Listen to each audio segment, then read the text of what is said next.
Saviez-vous que sous nos pieds, dans le silence apparent des forêts, se joue une conversation incessante? Les arbres ne sont pas des êtres solitaires et silencieux. Ils communiquent, s'entraident et forment une communauté complexe et fascinante. Bienvenue dans l'univers secret du Wood Wide Web, le réseau souterrain qui connecte la forêt. Imaginez un instant que vous marchez sur un sol forestier. Sous la terre, un réseau biologique incroyablement vaste, presque invisible à l'œil nu, tisse sa toile. C'est le mycélium, un enchevêtrement de filaments fongiques qui s'associent aux racines des arbres.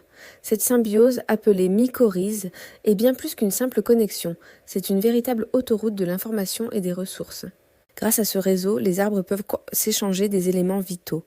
Un arbre qui a un accès généreux à l'eau peut en partager avec un voisin plus assoiffé.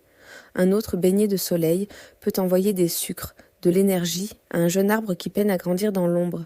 C'est une forme de solidarité végétale, une économie du partage où chaque membre contribue au bien-être de la communauté. Pensez à la forêt non pas comme une collection d'individus, mais comme un super-organisme unique. Les arbres mères, les plus grands et les plus anciens, sont les véritables piliers de ce système. Ils sont connectés à des centaines d'autres arbres, jeunes et vieux. Par le biais du réseau mycélien, ils nourrissent leur progéniture, les jeunes pousses qui grandissent autour d'eux. Ils leur transmettent du carbone, de l'azote et d'autres nutriments essentiels, leur donnant une longueur d'avance pour survivre et s'épanouir. Mais la communication ne s'arrête pas là. Le Wood Wide Web est aussi un système d'alerte. Si un arbre est attaqué par des insectes nuisibles, il peut envoyer des signes chimiques à travers le réseau pour prévenir ses voisins.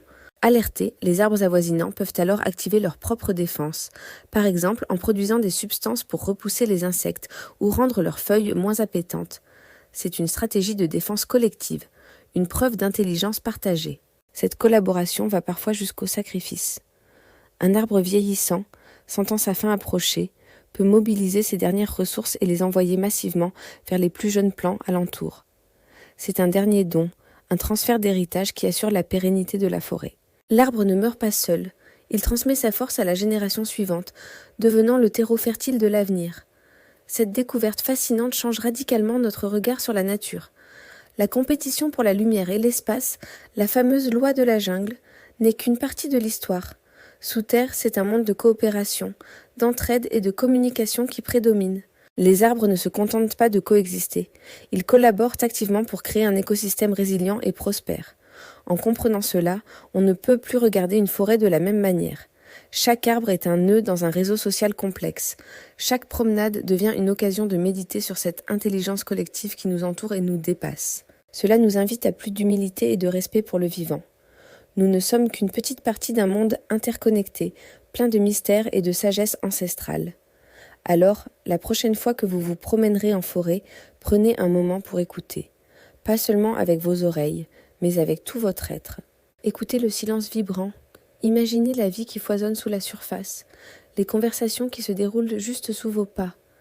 La forêt nous parle, à sa manière discrète et profonde. Merci d'avoir regardé cette vidéo.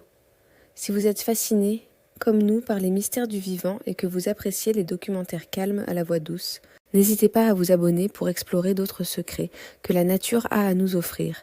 Continuons d'écouter ensemble.